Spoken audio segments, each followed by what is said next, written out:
now comes the Leader of the Opposition, Keir Starmer. Thank you, Mr Speaker. In the 13 years of the last Labour government, there were no national NHS strikes. If the Prime Minister had negotiated with the nurses before Christmas, they wouldn't be on strike.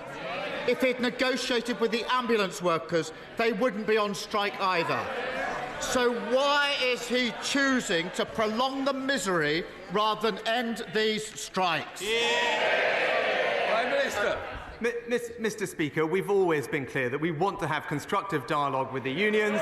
That is also why, when it comes to the issue of pay, we have accepted in full the independent recommendations of the pay review bodies. But now the honourable gentleman simply doesn't have a policy when it comes to this question. If he talks about wanting to end the strikes. The question for him is simple then. Why does he not support our minimum safety legislation? We all know why. We all know why, Mr Speaker. It's because he's on the side of his union paymasters, not patients. Mr Speaker, when I clapped nurses, I meant it. His response to the greatest crisis in the history of the NHS is to threaten to sack our nurses. His Transport Secretary says it's not the solution. His Education Secretary hopes it won't apply in schools. His own assessments say it could increase the number of strikes. The simple truth is you can't legislate your way out of 13 years of failure. Between 2010 and 2019, before anyone had heard of COVID, Prime Minister, the number of people stuck on the NHS waiting list doubled. Why do patients always wait longer under the Tories? Whoa. This is the new year. I want to start off with the refreshed chamber, but certainly not by interruption. Prime Minister. Well, Mr Speaker, he talks about the minimum safety legislation. Let's just talk about it a little bit further, because this is a simple proposition that no one denies the union's freedom to strike, but it is also important to balance that with people's right to have access to life-saving healthcare at the same time. Mr Speaker, this shouldn't be controversial. This shouldn't be controversial. The International Labour Organization supports minimum service levels. They're present in France, in Italy, in Spain. Normally, he's in favour of more European alignment, Mr Speaker. Why not now? Mr Speaker, they've gone from clapping the nurses to sacking the nurses. It's that simple. And to add insult to injury, they're the cause of the crisis. His government commissioned a report on waiting times. He knows this. His own report says this is not a COVID problem, it's 10 years of managed decline. As a result, 7.2 million people are now waiting for treatment. He says he wants to be held to account over that. So let's be very clear.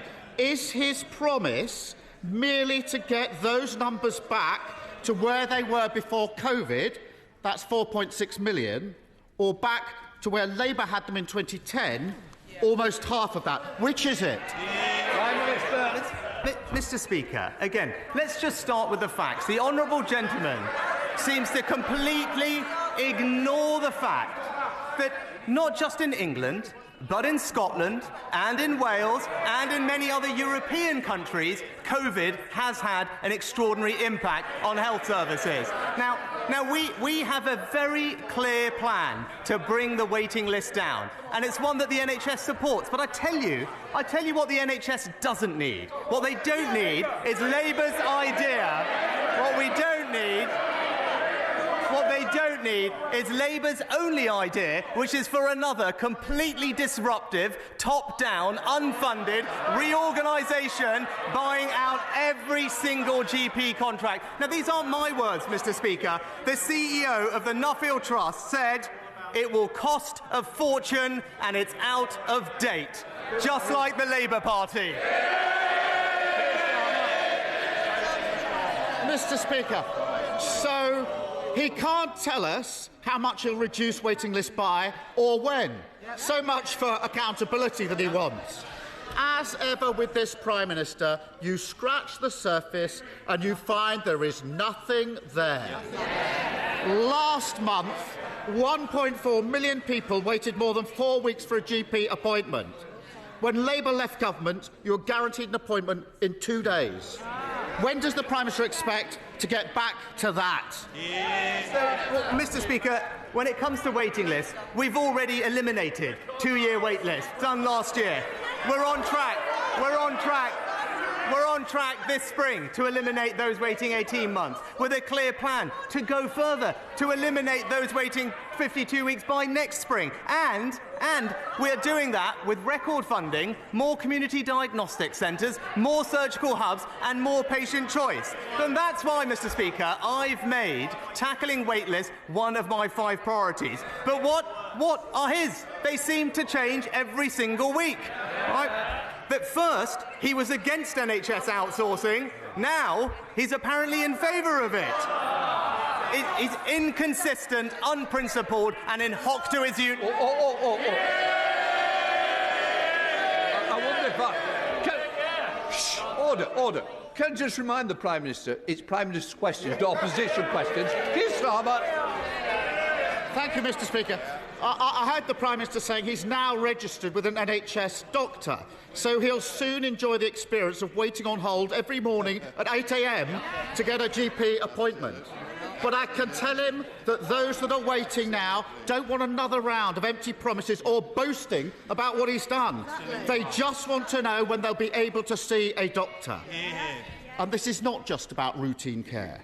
There could be nothing more terrifying than being told you might have cancer. That's why the last Labour government brought in a guarantee you'd been seen by a specialist within 2 weeks. Today, 50,000 people are waiting longer than that. 50,000. And everyone in this House will appreciate the anxiety that they're feeling. So when will cancer patients once again get the certainty of quick care that they got under Labour?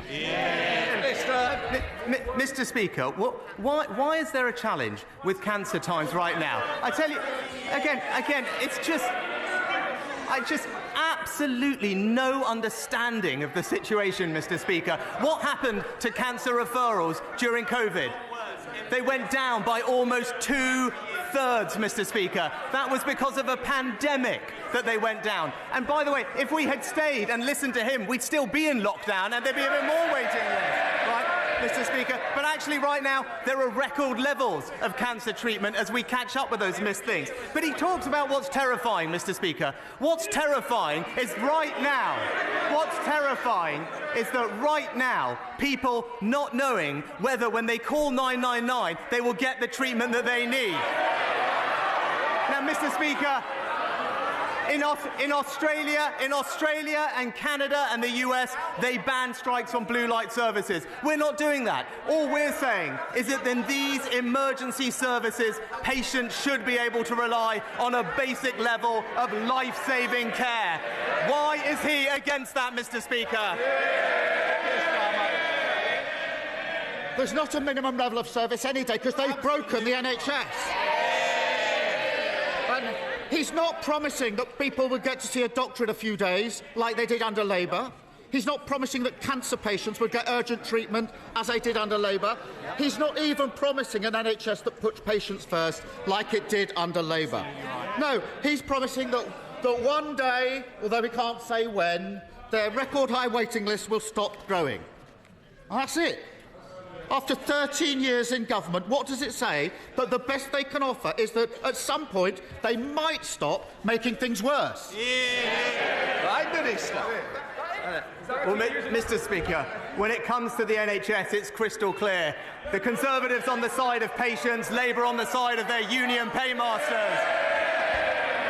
Mr. Speaker, I've laid out my priorities for the country. Waiting lists down, inflation down, debt down, growth up, and the boat's stopped, Mr. Speaker.